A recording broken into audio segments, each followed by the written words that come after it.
जो हमारा तेजस mark two होगा वो single engine light weight multi role fighter होगा। इसके अंदर ये कैपेबिलिटी होगी कि ये हर वेदर में परफॉर्म करने के लिए एकदम परफेक्ट रहेगा। इसे स्पेशली डिज़ाइन किया जा रहा है ईयर टू ईयर कॉम्बैट के लिए, और इसी के साथ साथ ये हमारी एयरस्ट्राइक मिशंस को फुलफिल करेगा। अभी दोस्तों इसको लेकर कुछ खबरें निकल कर आ रही है, लेकिन इससे पहले मैं आपको कुछ बताना चाहता हूँ तेजस मार्क टू के बारे में, जिसे जानने के बाद आप ये कह देंगे कि भारत के अंदर ये राफेल का काल है, क्योंकि इसके बाद हमें रफाल की ज़रूरत नहीं पड़ेगी। देखिए दोस्तों, अगर हम लोग MRFA प्रोग्राम के तहत कोई भी फाइटर जेट खरीदते हैं तो उसकी डिलीवरी हमें कब शुरू होगी? 2026 में। इसके ऊपर हम लोग पहले डिस्कस कर चुके हैं।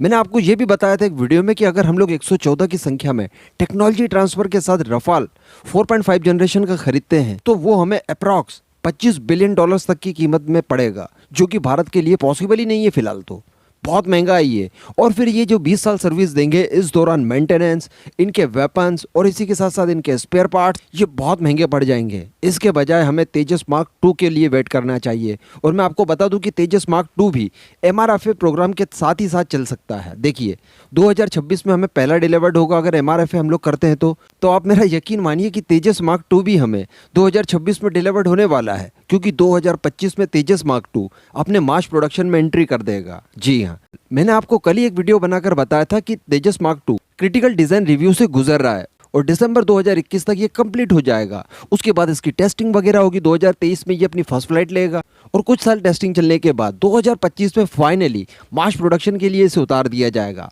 तो आप ये कह दीजिए कि 2022, 23 और 24 केवल 3 साल का समय है।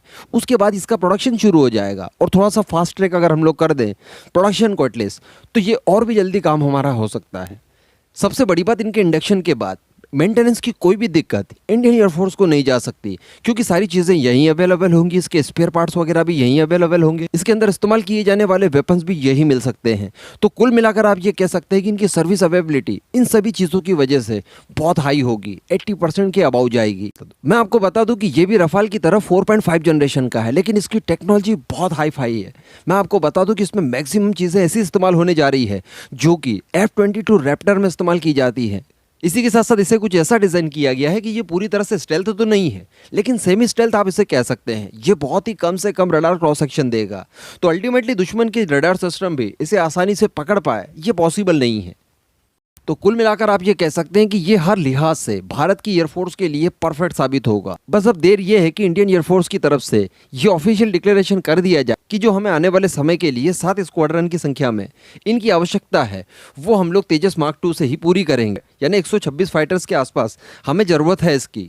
तो ऐसी परिस्थिति में केवल एक ऑफिशियल डिक्लेरेशन की ज़रूरत है, लेकिन आई होप कि जल्दी ही वो कर देंगे। जय हिंद।